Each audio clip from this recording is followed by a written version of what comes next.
Assalamualaikum warahmatullahi wabarakatuh. Selamat pagi, siang, sore, malam Pak Riza dan teman-teman. Saya Kalista Rahmawati dengan NIM 2249388 PN17689 izin mempresentasikan mengenai energi, panas, dan temperatur.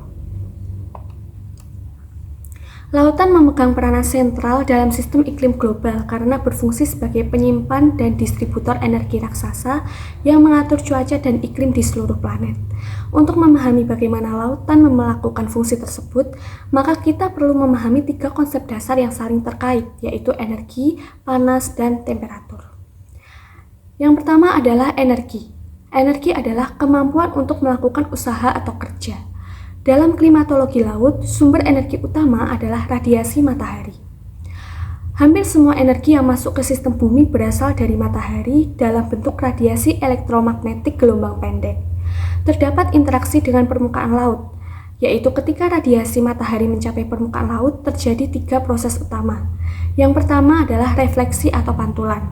Sebagian energi dipantulkan kembali ke atmosfer.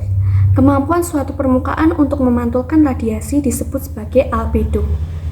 Albedo laut tergolong rendah, yaitu sekitar 6 hingga 10%. Artinya sebagian besar energi diserap. Yang kedua ada absorpsi atau penyerapan. Sebagian besar energi matahari diserap oleh lapisan atas lautan. Energi ini kemudian diubah menjadi energi termal atau panas yang meningkatkan energi kinetik molekul air. Yang ketiga ada transmisi atau penerusan. Sebagian kecil energi dapat menembus ke kedalaman yang lebih jauh, namun kemampuannya berkurang secara eksponensial seiring dengan bertambahnya kedalaman. Lautan tidak hanya menerima energi dari matahari, tetapi juga menyimpan dan melepaskannya. Selain energi termal, ada juga energi kinetik dalam bentuk gerakan air, seperti arus laut, gelombang, dan pasang surut yang digerakkan oleh angin dan gaya gravitasi. Yang kedua ada panas atau kalor. Panas adalah transfer energi termal dari satu benda ke benda lain karena adanya perbedaan temperatur. Panas bukanlah sesuatu yang dimiliki oleh suatu benda, melainkan energi yang sedang bergerak atau berpindah. Di lautan, transfer panas terjadi melalui 3 mekanisme utama. Yang pertama ada radiasi. Terdapat pemasukan dan pengeluaran. Pemasukan merupakan penyerapan radiasi matahari. Sedangkan pengeluaran yaitu lautan melepaskan panas kembali ke atmosfer dalam bentuk radiasi gelombang panjang atau inframerah. Proses tersebut penting untuk keseimbangan energi bumi. Yang kedua ada konduksi. Transfer panas melalui kontak langsung antar molekul. Proses ini terjadi di antar muka udara laut, di mana panas berpindah dari lautan yang lebih hangat ke atmosfer yang lebih dingin atau sebaliknya. Namun konduksi adalah proses yang relatif lambat di dalam air itu sendiri. Yang ketiga ada konveksi dan adveksi. Konveksi dan adveksi ini merupakan mekanisme transfer panas paling dominan dan penting di lautan. Konveksi merupakan gerakan vertikal massa air.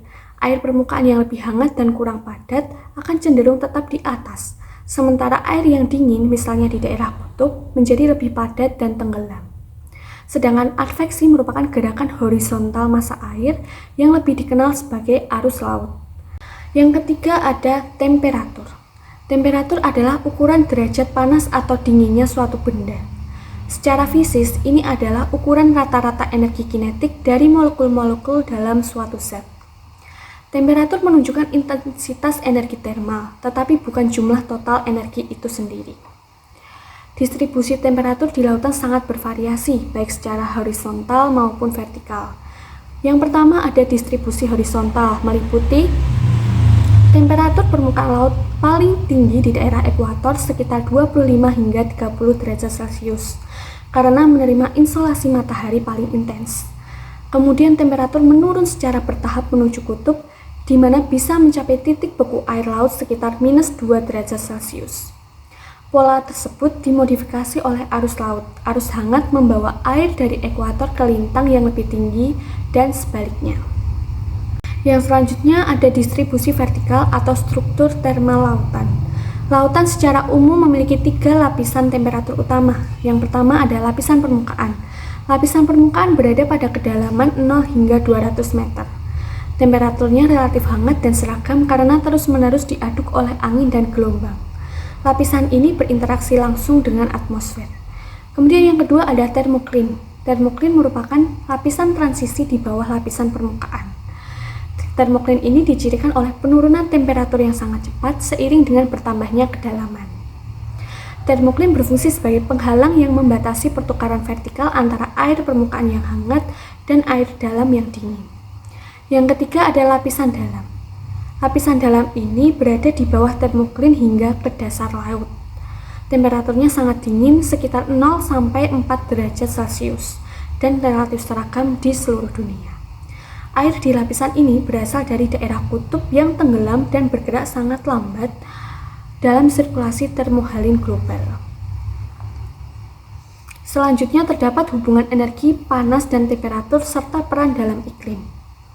Jadi, energi dari matahari diserap oleh lautan. Energi yang tersimpan ini dapat dipindahkan sebagai panas atau kalor melalui arus laut atau adveksi dari ekuator ke kutub.